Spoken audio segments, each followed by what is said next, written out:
Olá, amigos. Olá, amigas. Estamos iniciando nossa Economia e Desenvolvimento desta semana e vamos de imediato ao movimento empresarial. Giovanni D'Agostino, obrigado pela tua presença aqui. Naturalmente que o Giovanni traz aqui sempre um tema importante, né, da questão que envolve os empresários, e não só o pequeno, não o grande e o pequeno empresário, mas todos os empresários, de modo geral, pequeno, aqueles que querem se tornar empresário também, né? Nós estamos vendo aí, né, Giovanni, depois da pandemia, com aquelas restrições que houve, fechamento de empresas, mais de 3 milhões e 200 mil novas empresas surgiram no Brasil, no MEI, microempresa individual, não é isso? Então, também essas pessoas precisam ter esses conhecimentos. Tu está falando aqui hoje, o nosso tema hoje vai ser sobre a compensação em matéria tributária. O que é isso?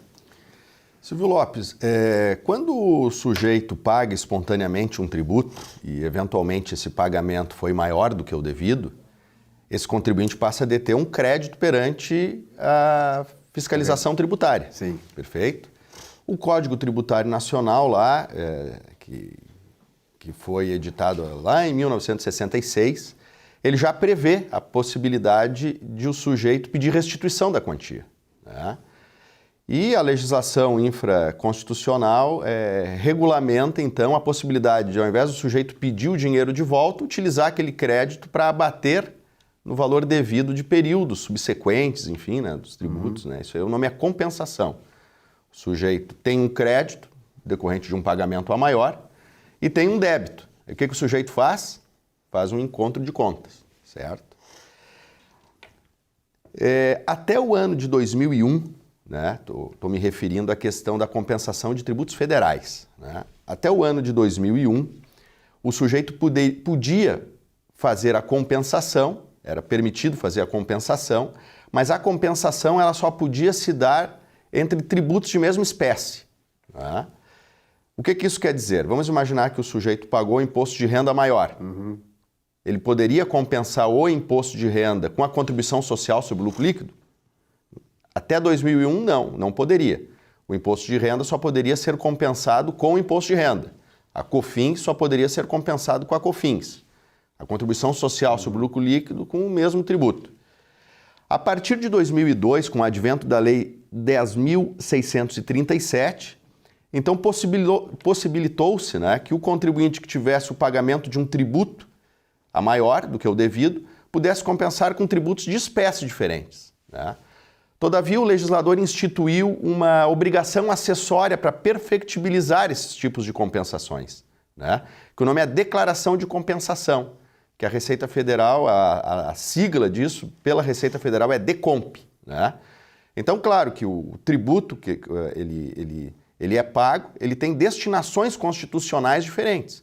Então, o imposto de renda, ele é um imposto, a arrecadação vai para o Orçamento Geral da União e a Constituição Federal prevê que parte da destinação da arrecadação do imposto de renda é distribuído lá entre os demais entes da Federação sob determinado percentual, não é?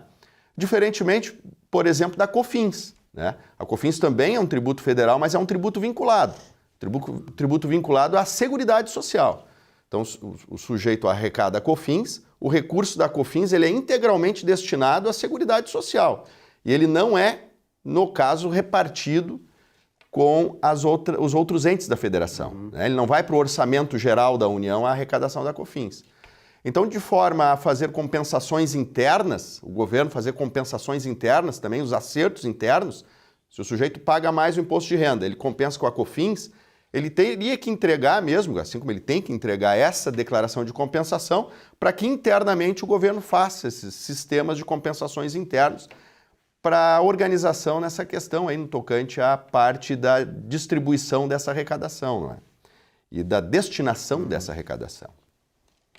O problema, Silvio Lopes, é que no ano de 2015, acho que foi na época ainda que a presidente era Dilma Rousseff, foi editada uma lei que o número é 13.097, de 2015, lá no artigo 8º, previu o seguinte: o sujeito tem um crédito que ele julga ser legítimo. Ele faz a compensação e entrega a declaração de compensação, né? Lembrando que a declaração de compensação ela serve como confissão de dívida, né? Então, se a declaração de compensação não for homologada pela Fazenda, o valor dessa compensação não homologada ela é passível de cobrança, não é? Então o sujeito faz o pedido da compensação através da transmissão dessa declaração e vamos imaginar que a declaração não seja homologada pela Receita Federal. O que essa lei passou a prever? Que além de ser cobrado pelo tributo, que foi informado na declaração de compensação, há ainda uma multa isolada de 50%. Né? De tal modo, então, que de certa forma inibe até as pessoas de fazer a declaração de compensação. Porque se, por exemplo, bater na trave a declaração de compensação, com base nessa lei, o fisco estava aplicando uma multa isolada de 50% do tributo compensado. Então vamos imaginar que o sujeito compensa R$100 mil. A Receita Federal não homologa a compensação dos R$100 mil. E o prazo de homologação são 5 anos. Então, além do sujeito ter que pagar os R$100 mil que foi informado nessa decomp, ainda teria que pagar mais 50 mil reais. Então há um exagero nisso aí, não é? Então foi utilizada essa ferramenta para os fins de penalizar o contribuinte, né? Para algum deslize, uma armadilha para o contribuinte. Só podia ser no governo Dilma Rousseff, né? Foi no governo Dilma Rousseff. E então essa situação acabou indo para os tribunais e agora em março, dia 17 de março, o Supremo Tribunal Federal se debruçou sobre essa matéria e através da ação direta de inconstitucionalidade número 4.905, o STF declarou inconstitucional essa lei, porque fere o direito de petição, não é? Então, sobre esse tema, né, se porventura o telespectador tiver tido contra si alguma autuação decorrente dessa multa dos 50%, pode ter sido parcelada, eventualmente até mesmo paga essa multa, né? Pode recorrer agora. Pode daqui a pouco entrar, né, na justiça para reaver essas quantias que foi pago indevidamente em função da decretação da inconstitucionalidade dessa norma. E é importante que tu traga isso, Giovanni. Aliás, não poderia esperar outra coisa de vocês, né? Partindo de vocês. Exatamente porque tem muita gente que não sabe disso, né? Tem muita gente que nem sabe que existe essa lei que foi aprovada e que está beneficiando o camarada, o contribuinte. Então é importante sempre, eu digo aqui, quando tem advogado, casualmente tu é advogado e também contador, mas quando tem advogado aqui, ó, coisas que digam respeito à advocacia, contrate um advogado, consulte um advogado. Coisas que dizem respeito à questão de contabilidade, contratem um contador, que também é advogado, no caso do Giovanni. Porque eles têm esse conhecimento e pode ele encaminhar, daqui a pouco tá lá, tem em haver alguma grana na Receita, não sabe exatamente pela ignorância, no bom sentido, né, dessa lei. É verdade, isso aí. O planejamento tributário, né? Agora mudando um pouquinho o foco, né? Mas também falando sobre a área de tributação, o planejamento tributário nas empresas é de suma importância, né? Porque a nossa legislação tributária ela é tão complexa e o governo é o nosso maior sócio, né? Então, mesmo que a empresa esteja com prejuízo, o sócio não consegue distribuir para ele dividendo, mas o governo tem a parte dele garantida. Essa é segurada, essa aí é sagrada, né? A tua parte tu pode deixar de receber, agora o governo tem que receber. E a tendência, infelizmente, com essa nova filosofia de governo, né? É que se aumente os impostos. Então, a gente tem que ficar muito cauteloso, com barba de molho, com essas proposituras aí, né? Muitas vezes vem com algum tipo de oferta de que vai fazer justiça fiscal, mas na grande verdade é para aumentar a tributação, que já está muito alta. São armadilhas que a gente sabe muito bem que eles são muito ágeis e hábeis em fazer, né? Em construir.